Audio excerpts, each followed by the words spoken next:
L'affaire Tipeee est contre toute attente a totalement monopolisé le débat sur Internet, le débat entre les vidéastes, les créateurs, si bien qu'on s'intéresse. Il y a plein d'autres infos qui passent sous le radar, mais c'est extrêmement important du point de vue de la thématique que ça ouvre. On va pas refaire le début, c'est assez vaste, les vidéos sont là, vous les retrouvez dans la description si vous voulez avoir le début de l'histoire. On va continuer sur la suite. Tipeee apporte une réponse officielle suite à la polémique qu'on va lire, et Bruce Benhamran, y penser, revient lui aussi sur la polémique de manière beaucoup plus posée, plus carrée. Et sa réponse, qui dure à peu près un quart d'heure, est extrêmement pertinente, que j'ai pas trouvé de moment à découper à gauche à droite, donc on risque de se la coltiner à peu près intégralement, mais bordel de merde que c'est pertinent, et je le rejoins dans beaucoup de ses propos. Par contre, il faut pouvoir les entendre. Et c'est ça qui est assez intéressant. Quoi qu'il en soit, asseyez-vous, l'affaire Tipeee est loin d'être terminée.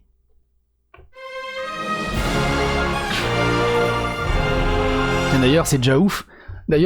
Qu'il soit pas tombé chez les hyper-woke parce que Tipeee, appropriation culturelle amérindienne et tout le bazar. Leur donne pas d'idée, psycho. Marie Turcan a dit « Le youtubeur y pensait 1,16 million d'abonnés a quant à lui suspendu sa chaîne après avoir défendu la position de Tipeee pendant quelques jours. » Numérama a fait un article sur la suspension de la chaîne de Bruce Benhamran. L'article, je vous le mets dans la description, mais on va pas le relire, c'est à peu près ce qu'on a dit dans la précédente vidéo. J'ai une playlist du coup qui a Tipeee, mais elle a que 3 vidéos, mais l'affaire est tellement importante qu'elle mérite d'avoir sa playlist dédiée. Et puis peut-être qu'il y aura d'autres vidéos par la suite. Quoi qu'il en soit, la réponse officielle de Tipeee est là. Et c'est bizarre. On dirait que c'est une tentative de justification à la polémique, une tentative de réponse, mais je trouve qu'au fait, il persiste, il signe, ou alors il continue de creuser. Mais jugez-en, c'est dur à dire. Jugez-en vous-même. Cher Internet. Suite à la polémique de ces derniers jours, il nous a semblé nécessaire d'éclaircir certains points de notre discours qui ont manifestement gêné une partie des internautes qui nous suivent. Nous regrettons que nos paroles aient pu choquer certains d'entre vous et souhaitons préciser quelques éléments de notre politique de modération. Depuis la création de Tipeee, dès qu'un créateur reçoit ses premiers tips, sa page doit être validée par nos chefs de projet. Pour ce faire, il faut notamment que le créateur ne tienne aucun propos illégal sur sa page ou dans les contenus qu'il fait financer, c'est ce qu'ils ont dit dans le reportage. L'antisémitisme, la xénophobie et les dérives sectaires en font évidemment partie. Ainsi, nous excluons chaque année des dizaines de créateurs tenant des propos clairement diffamatoires, racistes, xénophobes, antisémites, violents, mais pour lesquels nous n'avons pas besoin d'un jugement de tribunal pour comprendre qu'ils tombent sous le coup de la loi et que nous ne tolérerons pas de toute façon pas sur le site. Cela continue l'essentiel de notre modération quotidienne invisible puisque ces pages ne restent pas. C'est pas ce qu'ils ont dit dans le commentaire. Alors évidemment, dans le commentaire, Bruce le dit très bien, c'est une interview de 6 heures qui a duré toute la journée. L'interview, au final, la vidéo fait 5 minutes. Et c'est extrêmement contracté. Ils sont extrêmement mal pris pour expliquer leurs choses. Mais de toute façon, on va revenir dessus plus tard. Demeurant une minorité de créateurs qui ne disent rien d'illégal au regard du droit, mais dont on peut penser que le discours général est borderline, Hold Up en est un exemple, et les 3 pages que les journalistes nous ont exposées entre elles, ici dans cette catégorie. Nous nous permettons de le répéter ici. Nous parlons des créateurs qui ne disent a priori rien d'illégal ou de xénophobe, ni sur la page Tipeee, ni dans le contenu qu'ils font financer. Alors nous faisons l'effort de vérifier que leurs auteurs n'ont jamais été condamnés pour des discours de cet ordre, et ne les conservons qu'à ces conditions. Lorsque les journalistes nous ont exposé ces 3 projets, nous avons répondu que du plus antisémite au moins antisémite, du plus complotiste au moins complotiste, nous assumons tout ce qui est sur le site. Nous comprenons tout à fait que cette phrase sortie de son contexte ait pu choquer ou créer un doute sur nos valeurs et ce que nous sommes. Ce que nous voulions dire alors, c'est que puisque nous avons vérifié qu'ils ne tiennent aucun propos xénophobe ou illégal ou sectaire au regard du droit, l'antisémitisme ou le complotisme que nous pourrions leur opposer reposerait sur notre perception subjective de leur discours que le créateur eux-mêmes pourrait nier et sur lesquels nous nous sentons incapables ni même légitimes de trancher. À ce titre, nous regrettons que des journalistes aient repris l'information selon laquelle Tipeee hébergeait des créateurs antisémites, sans avoir pris le temps de comprendre nos méthodes, ni même de chercher la moindre page qui pourrait illustrer la démonstration. puisque précisément cette page tenait des propos clairement antisémites et touchant de l'argent sur Tipeee. Il n'y en a théoriquement aucune. Théoriquement. Il y a eu plein de contre-exemples, enfin plein. 2-3 pages dans contre-exemples.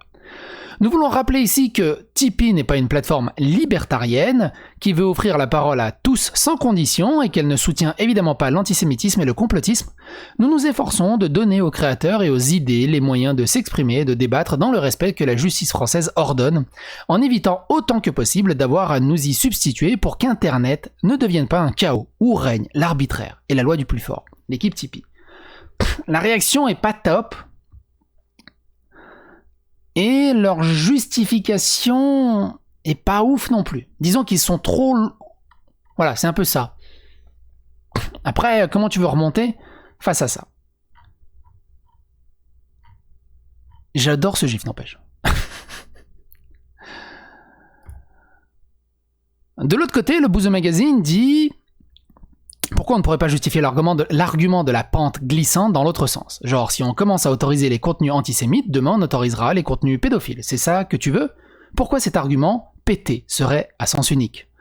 Alors, comme ça, il y a des pédophiles sur votre plateforme? Je ne suis pas là pour trier du moins pédophile au plus pédophile. Il a raison, si on commence à censurer la pédophilie, demain ce sera nous. Vous voyez, c'est complètement con, arrêtez avec ça. Et Analgénocide lui répond « Juste pour que tu comprennes, je reprends ton analogie. Le principal problème, c'est qu'un pédophile est une page... Le principal problème, c'est qu'un pédophile est une page Tipeee, ou que l'État ne fasse rien pour le faire arrêter de publier du contenu pédophile, l'enfermer et faire cesser ses agissements. Bah c'est pareil pour les types antisémites, pour les types qui font des documentaires mensongers en pleine période de pandémie où les fausses informations vont entraîner la mort de gens, par exemple par refus de la vaccination.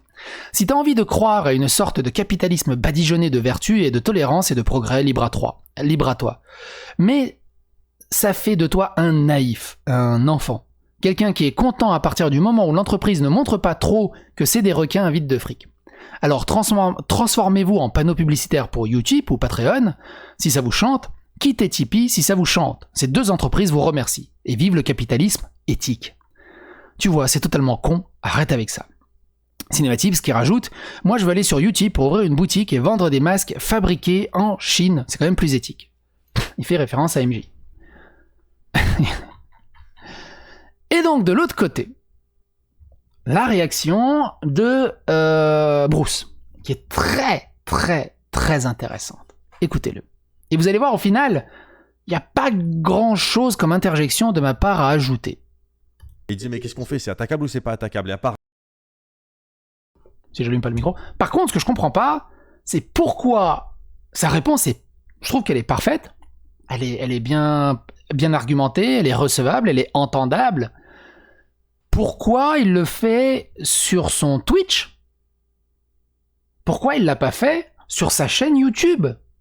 Directement, même si ça concerne la science. Mais c'est important de faire passer le message au plus grand nombre. Et au final, seuls ceux qui le suivent sur Twitch vont le voir. Ce qui est dommage. C'est pour ça aussi que je fais cette vidéo, pour faire passer le message, qui est très pertinent. Alors aussi, pour ceux qui se demandent, ouais, depuis une semaine, tes vidéos rament par moment, ça défrise. Mon PC est doucement en train de mourir, et avec 30 degrés dehors, et dans la maison, il doit faire 35 degrés, 40 degrés, il en peut plus. Par contre, j'ai commandé un nouveau PC, il est arrivé à la boutique, faut que j'aille le chercher. Donc, normalement, ça devrait aller mieux. Par contre, bordel de merde, refaire toutes les applicatifs et tout le bazar. C'est une autre histoire. Quoi qu'il en soit, écoutez-le. Apparemment, c'est juridiquement pas attaquable, hold up.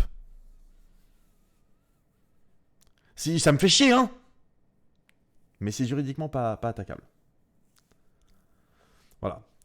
Et dans le reportage, ensuite, ils disent ça. Ils disent donc voilà. Et donc, c'est là où il y a la phrase de Goldman qui, franchement, c'est mal dit, quoi. Il l'a super mal dit. Je comprends ce qu'il veut dire, mais il l'a super mal dit. Il a dit, nous, sur Tipeee, je veux dire, si vous êtes pas... Si vous êtes irréprochable niveau juridique et que vous n'avez pas été condamné de quoi que ce soit, nous on vous soutiendra du plus antisémite au moins antisémite et du plus conspirationniste au moins conspirationniste. Et là il y a un cut, l'image d'après, c'est toujours dans le même livre, mais on voit dans le fond que les deux ils sont en train de jouer au ping-pong et pendant qu'il y a une voix off qui fait évidemment Tipeee touche une commission sur chaque don fait sur voilà. Donc déjà on est sur un extrait de 2 minutes qui est monté, qui est voilà, bon ok, super. Là-dessus, il y a des gens que ça a choqué et qui ont pris un extrait plus condensé qui dure que 20 secondes, qui est la phrase « Chez Tipeee, on soutiendra du plus antisémite au moins antisémite et du plus conspirationniste au moins conspirationniste, dès lors que vous n'êtes pas condamné. » Voilà.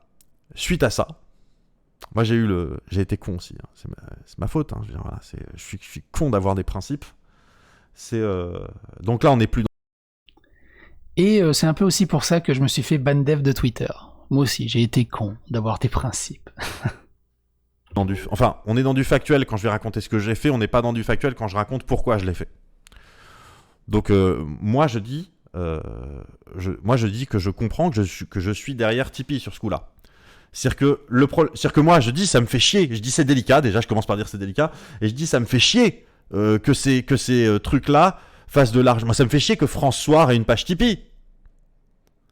Mais le problème c'est... Alors je sais pas s'il le dit vraiment pour François ou c'est juste par pur exemple. Enfin Ah, parce que c'est un organe de presse, qu'est-ce qu'il foutrait sur Tipeee? C'est peut-être ça. Si on commence à dire ok non pas François, on s'arrête où et qui décide? Moi, le vrai problème, il est là. Je vais y venir, Kiruni. Et c'est là que c'est extrêmement pertinent. Tiens. Le vrai problème, il est là. C'est on s'arrête où et qui décide? Parce que je vais être très clair avec vous. Et c'est pas pour relancer un bail ni rien. Mais d'après ce que j'ai compris, si c'est Monsieur Phi qui décide, moi, j'ai pas le droit d'avoir de page Tipeee.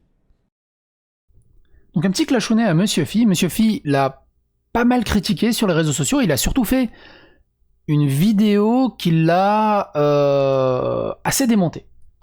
Je vous laisse le lien dans la description si vous voulez aller le regarder. Monsieur Phi, c'est lui. Et ça s'appelle « Le pire scientifique de l'histoire, Fit Dirty Biology ». Et c'est une vidéo dédiée à debunk y penser surtout. En disant qu'il fait mal ses recherches, il fait que réciter du Wikipédia, il fait beaucoup d'erreurs. C'est pas un professionnel de la profession. Et y penser, c'est jamais dit je suis un professionnel de la profession. Je fais là du divertissement, je condense de la vulgarisation pure et dure. Monsieur Phi, il est plus dans l'étape d'après. Par contre, on va être d'accord. Il y a un truc avec Monsieur Phi. Et j'ai besoin, vraiment besoin, de votre avis dessus. On est d'accord.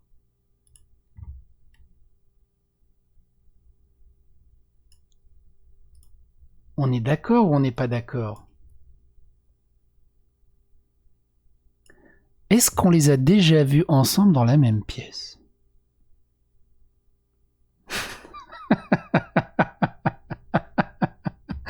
Mais c'est fou comment il ressemble à Jiraya, c'est un truc de dingue, c'est un truc de dingue. Bref, reprenons. Et au final, vous allez voir, Bruce, à un moment quand il a fait sa FAQ, qui est plus accessible actuellement, il avait dit qu'il y avait un gros bordel, en étant très très cryptique. Gros bordel dans le milieu zététique, dans le milieu vulgarisateur, beaucoup de faux culs, des gens qui font tout bien, tout honneur, ils sont trop gentils, c'est des copains en face, mais en fait derrière te chient à la gueule, te répondent plus, t'envoient plus de textos, répondent plus à tes appels, tu sais pas pourquoi. Et on avait fait une vidéo avec Astronogeek, je crois que la vidéo elle s'appelait du rififi chez la zététique ou un truc comme ça, justement Astronogeek aussi, c'était mis la zététique à dos et d'autres vulgarisateurs à dos.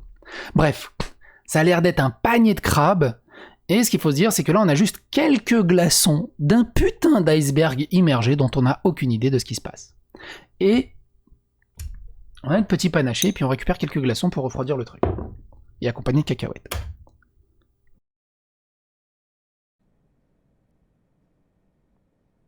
Si j'ai bien compris, hein. Moi, il me reproche de pas être pertinent, de dire de la merde, etc., de traîner des centaines de milliers de gens derrière moi. Donc si c'est lui qui décide, moi j'ai pas de page Tipeee. Peut-être que c'est ça qu'on peut décider. Mais est-ce que c'est ce qu'on veut faire?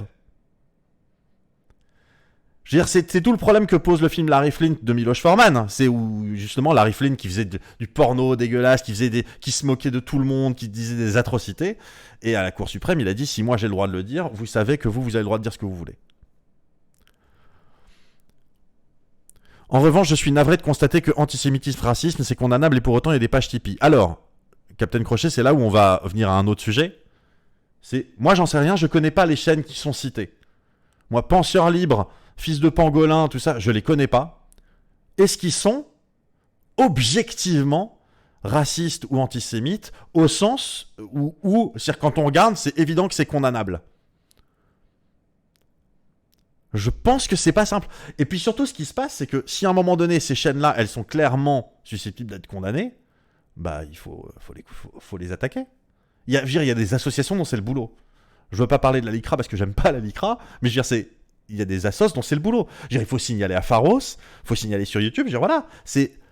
En fait, le problème, c'est qu'on reproche maintenant à Tipeee de manquer d'éthique. Sauf... Après, je peux comprendre aussi le ras-le-bol. Quand t'as des passages, ça arrive à tout le monde, hein, que ce soit sur Twitter, sur Facebook. Tu vois des trucs profondément dégueulasses, tu signales, n'enfreins pas les règles. Et toi, on vient de faire chier pour des conneries. Mais genre vraiment des conneries. Et donc, il y a aussi le fait que les gens sont en totale perte de confiance envers la justice, envers Pharos, envers la LICRA, envers les associations, envers le pouvoir. Ils sont en totale perte de confiance. Et le seul truc qui reste, c'est de se faire justice soi-même. Et c'est la dérive des hyperwoke, des CJW qui, totalement sans soutien, ont décidé de cancel the world. Ouais, moi aussi je tente des anglicismes. Que Tipeee, c'est quoi? Tipeee, c'est une plateforme technique qui propose du mécénat. Moi, j'ai vu, il y a la tronche, parce que maintenant, il y a plein de youtubeurs plein de vidéastes, pardon, qui commencent à dire, ah, moi, je quitte Tipeee. Mais sur Tipeee, je mets mon compte YouTube parce que tu sens le petit tacle un peu de mépris derrière. Il y a plein de youtubeurs, il y a plein de vidéastes. J'aime bien comment il a dit ça. Eux, ils sont éthiques. Je sais pas s'ils sont éthiques, je veux bien croire qu'ils sont éthiques. Voilà. Mais du coup, moi maintenant, officiellement, je soutiens l'antisémitisme. Ça, c'est ce qu'il en résulte sur Twitter. Je soutiens l'antisémitisme. C'est genre... Voilà. Trump a bien été wipe des réseaux, alors pourquoi pas fils de pangolin? En tout cas, ce qui est sûr, c'est que Trump, quand il s'est fait têche de Twitter, ça s'est pas fait sur un coup de tête comme ça en 2 secondes. Ça s'est fait parce qu'en fait, c'était par rapport aux conditions de Tipeee, quand on disait un truc qui était factuellement faux, il rajoutait une petite mention pour dire ce truc est factuellement faux, et au-delà d'un certain nombre, il y avait en gros, ça comptait comme des strikes, quoi. Donc maintenant, ce qui se passe, je vais exagérer le trait si vous voulez, mais mettons qu'effectivement, penseur libre, fils de pangolin, je sais pas, mettons que voilà, effectivement, ils sont pas fréquentables. Ils ont des comptes PayPal. Il faut supprimer les comptes PayPal, il faut aller boycotter PayPal. Je veux dire, Tipeee est une plateforme technique de mécénat. Il y a la tronche en biais qui a dit nous, si jamais vous voulez nous soutenir, plutôt que d'aller sur Tipeee, on est sur Hello Asso. Pourquoi pas, voilà. Mais qui ne propose le service qu'aux associations. C'est quand même plus éthique. Je rappelle que la Manif pour tous, c'est une association. Je veux dire, c'est le fait d'avoir un statut d'association n'est pas plus éthique en soi. Et donc, le problème que j'ai, ils ont peut-être un compte à la caisse d'épargne. Est-ce qu'il faut boycotter la caisse d'épargne? Ils roulent peut-être en Renault Clio. Est-ce qu'il faut... Enfin, je veux dire, au bout d'un moment, ça n'arrête plus. Je veux dire, ce que je veux dire par là, c'est que vous imaginons une chaîne ouvertement antisémite. Mais genre, la chaîne, elle s'appelle Tuons des Juifs. D'accord? Une chaîne YouTube qui s'appelle Tuons des Juifs. Ils ont une page Tipeee. Et ils ont 8000 tipeurs. Et les mecs, ils prennent 15 000 par mois. Dans tout ce que j'ai dit, est-ce que le vrai problème, c'est qu'ils ont une page Tipeee? C'est ça la question que je pose. C'est ça la question que je pose. Moi, selon moi, ce qui s'est passé... Bah, répondez. Répondez dans les commentaires. En même temps, vous comprenez que c'est extrêmement pertinent. J'ai rien à rajouter tellement, c'est clair. Mais du coup, répondez dans les commentaires. N'hésitez pas. Et il rajoute encore pas mal de choses intéressantes. Mais on arrive à la fin. C'est très rapide. Hein. Il reste 6 minutes. Avec les vidéastes, je dis pas que c'est pas un problème qu'ils aient une page Tipeee. Attention, hein. Encore une fois, qu'on soit clair, moi ça me fait... Si c'était moi qui décidais qui a des pages Tipeee ou pas, ces mecs-là seraient plus sur Tipeee. Mais il y a d'autres personnes qui seraient pas sur Tipeee, juste parce que c'est des gens qui me font chier, alors qu'en vrai, ils méritent d'être... Enfin, ils peuvent être sur Tipeee. Donc heureusement que c'est pas moi qui décide. Et donc alors voilà, donc maintenant sur le conflit d'intérêts. Parce que ça maintenant c'est le nouveau truc. Alors ça c'est, ils se sont fait plaisir. Stardust, VicNet là Stardust VicNet, pareil, un gros passif. Hein. Il s'est pris la tête avec pas mal de monde, dis donc, j'ai l'impression, Stardust VicNet. Et pourtant, il est passé entre les mailles du filet au niveau drama. Ça s'est beaucoup fait derrière le rideau. Et à Bulbuzz, là, ils se sont fait plaisir. Et ils ont découvert un truc qui est un secret de polichinelle chez les vidéastes, c'est que j'ai une participation dans Tipeee. C'est pas un secret, c'est une information publique. Voilà. J'ai 1% de Tipeee. À un moment donné, Tipeee a fait une levée de fonds. Il se trouve que j'avais un peu de pognon de côté à ce moment-là. C'était pas tout à fait les débuts de Tipeee, mais c'était un moment où, moi j'avais envie de soutenir Tipeee. Et donc du coup, j'ai acheté 1%. Ils me l'ont pas donné, ils me l'ont pas offert, j'ai acheté 1%. Voilà. En termes de conflit d'intérêts, ce n'est rien, c'est pas un conflit d'intérêts. Ça m'a juste coûté de l'argent. Ça m'a juste coûté pour acheter 1%. J'ai jamais eu de dividende. J'ai jamais eu de... Voilà. Tipeee n'a ni vocation à verser des dividendes, ni vocation à être vendu 16 milliards. Donc, en revanche, est-ce que j'ai un conflit d'intérêt avec Tipeee ? Bien sûr que oui. Pourquoi ? Parce que j'ai une page Tipeee. En vrai, il est là, mon conflit d'intérêt avec Tipeee. Si je veux être honnête, j'ai un conflit d'intérêt avec Tipeee, c'est que c'est une de mes sources de revenus, Tipeee. D'ailleurs, c'est la raison pour laquelle tous les vidéastes en question ne partent pas de YouTube. D'abord parce qu'il n'y a pas d'alternative et que c'est compliqué. Et alors, il n'y a pas d'alternative, dans ce cas, t'as qu'à arrêter. Bah non, c'est mon activité professionnelle. Moi, voilà, c'est pareil. C'est pareil, ouais. Tipeee, mais du coup, ils te prennent pareil pour ta page Tipeee, ou moins parce que t'as 1% de Tipeee. Non, ils me prennent pareil. Non, ça ne change rien. Ça ne change rien. Et en fait, ce qui se passe, c'est qu'il y en a plein, du coup, qui disent, bon, bah, on se casse.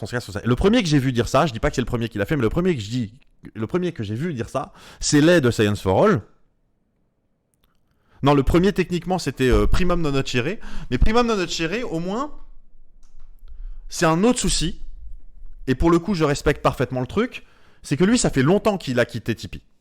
Lui, ça fait longtemps que ça le gavait, il a quitté Tipeee, voilà. Là, le problème, c'est que il y a eu un extrait de 20 secondes. Ah, les mecs soutiennent l'antisémitisme. Ouais, c'est ça. Michael Goldman et Bruce Benamran soutiennent l'antisémitisme. On est comme ça, nous. On a peur de rien. Et entre parenthèses, donc, quand il y a le cut où les mecs, on les voit jouer au ping-pong derrière, pendant que l'autre en voix off, il dit Tipeee touche une commission à chaque fois. Le truc, c'est que à ce moment-là du tournage, parce que voilà, évidemment, hein, le reportage qu'il y a chez eux, ça dure 5 minutes, ils ont tourné pendant 5 heures. Hein. Ils ont tourné pendant 5 heures. Voilà. Et à un moment donné, il y a les gars de complément d'enquête qui disent écoutez, on a un problème. Alors je sais pas si c'est un problème technique avec les micros, avec je sais pas quoi. Donc on a besoin de recaler des trucs. Mais restez dans la pièce, on reprend dans 5 minutes. Et donc les mecs ont dit bon, ok. Voilà. Donc ils sont allés au fond jouer au ping-pong pendant que les mecs réglaient leurs problèmes techniques. Et ils ont gardé ça. Et puis voilà, c'est la bonne image, tu vois. T'as le mec qui dit ouais, non mais le plus antisémite peut venir chez nous, il est le bienvenu. Cut. T'as le mec qui joue au ping-pong en mode bas les couilles avec en voix off, ils prennent de l'argent à chaque fois. Et puis ce qui se passe, c'est que voilà, moi j'ai à un moment donné, je voudrais savoir, moi je connais pas le patron de Utip. Et je vais vous dire, je connais pas le patron de ma banque, je connais pas le patron enfin, je connais pas moi les idéologies des gens avec qui j'ai des interactions professionnelles, quoi. Enfin bref, et du coup, maintenant c'est devenu en fait, je suis passé de je soutiens l'antisémitisme à un procès d'intention qui est que bah évidemment que je défends Tipeee puisque j'ai des intérêts financiers dedans. Ce qui, entre parenthèses, on est à deux doigts de rentrer dans un cliché antisémite. On n'y est pas, mais on n'est pas loin. Voilà. Et donc, je disais, le premier que j'ai vu, à part Primum non nocere, où là, j'ai rien à dire, parce que lui, ça fait quelques temps déjà qu'il était parti, donc c'est pas lié à ce reportage-là. Le premier que j'ai vu, c'est Lay de Science for All qui a dit bon bah voilà, moi je change mon texte de ma page Tipeee pour dire ouais, Tipeee soutient l'antisémitisme et le conspirationnisme, je mets mon lien vers Utip, etc. Je l'ai contacté, Lay, j'ai fait est-ce que tu l'as vu le reportage? Il me fait non. Il est pas laid, hein. C'est juste son prénom. Je l'ai pas vu, je suis à l'étranger, j'ai pas accès. D'accord. Est-ce que tu as vu l'extrait Par contre, je sais pas s'il est demi-écrémé. long ou l'extrait court? J'ai vu l'extrait sur Twitter. Je dis, mais t'as vu l'extrait où il joue au ping-pong ou pas? Il me fait, non. Je dis, t'as vu l'extrait court en fait. Donc en fait, ce que t'es en train de me dire, monsieur, il faut débattre mieux. Monsieur, il faut débattre mieux. Ce que t'es en train de me dire, c'est que t'as réagi à chaud, immédiatement, sur un extrait qui est court, qui est monté tronqué d'un truc de la télé, tu le sais. Et pour faire le parallèle avec l'affaire de Crane, qui m'a insulté grassement, il s'est pas renseigné, il a pas regardé la vidéo, il a pas regardé mon avis, mes arguments, mais il a décidé, sans aucun contexte, de m'insulter, d'envoyer toute sa communauté vers moi. À quel moment on fait ça? Allez voir la vidéo, si vous l'avez pas vue, elle est sortie il y a pas longtemps. Enfin, si vous regardez cette vidéo dans 3 mois, regardez dans ma chaîne. Je dis pas que c'est pas vrai, je dis pas qu'il l'a pas dit ni rien, mais tu sais qu'il y a un contexte à tout ce truc-là. Et tu as réagi immédiatement. Pourquoi tu as réagi immédiatement? Je vais te dire pourquoi tu as réagi immédiatement. Là, c'est pas factuel. Enfin, c'est factuel dans le sens où c'est ce que j'ai dit. C'est pas factuel dans le sens où c'est vrai. Merci à Atomium pour ton raid. Alors, on est dans un bail un peu vénère. Donc là, ça va faire bizarre aux gens qui arrivent. Comment tu vas? On était en train de parler d'un bail qui a pété sur Tipeee en ce moment où j'ai dû mettre mon compte Twitter en privé parce que je suis soupçonné de soutenir l'antisémitisme et d'avoir des intérêts financiers dans des trucs. Donc, le timing horrible. En plus, c'est un beau raid et tout, ça fait plaisir.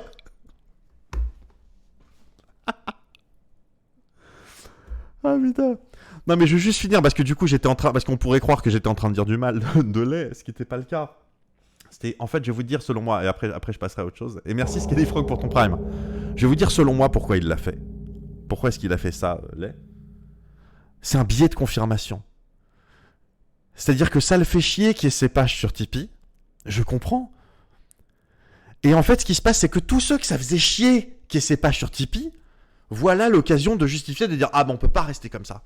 Et justifie ça comme étant de la lutte contre le conspirationnisme ou contre l'antisémitisme. En fait, c'est pas du tout ça qu'ils font. C'est dans le pire des cas, ce qui va se passer, c'est que Tipeee va devenir une plateforme radicalisée sur laquelle il y a que des horreurs qui vont finir. Ça n'a aucun sens. Ça n'a aucun sens. Voilà. Cela dit, on va repartir sur Fantastic Contraption. J'avais rien à rajouter tellement c'était condensé, pertinent et très intéressant. Évidemment, tout mon soutien à y penser. Plein de love aussi à Atomium. Qu'est-ce que vous en pensez de cette position? Est-ce que vous comprenez un peu mieux la position de y penser? Est-ce que vous trouvez que ça n'a pas changé vos idées? C'est très intéressant aussi. Le truc, c'est de rester mesuré dans les commentaires et de débattre en tant qu'adulte. C'est comme ça qu'on fait avancer les choses, c'est comme ça qu'on fait avancer le débat. Quoi qu'il en soit, n'hésitez pas à phagocyter l'algorithme de YouTube, à vous abonner, à liker, à clocher si vous aimez ce genre de contenu. Et on se retrouve pour d'autres aventures.